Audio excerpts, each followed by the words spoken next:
وانا رسول الله صلى الله عليه وسلم إذا كان يوم الخلا في الطريق رواه البخاري. وقد جاء في الخبر ورجع رسول يوم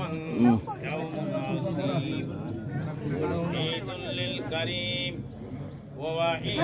للعيب يوم الثانيات يوم التازية ثانيات لمن ماذا عنه رمضان المشكورة وتازية لمن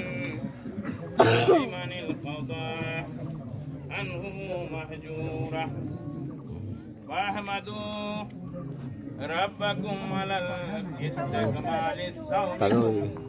وكبره كما أمر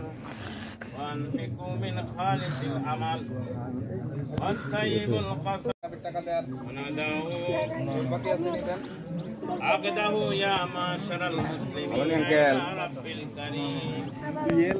يا منا بالخير ثم يصيب عليه الجزيل لقد أمرتم بقيام الليل فكنتم أمرتم بصيام النهار فصمتم ربكم فاقبضوا جوائزكم فإذا صلى ندى منادي على إن ربكم قد غفر لكم فارجعوا راشدين إلى رحالكم وهو يوم جائزات يسمى ذلك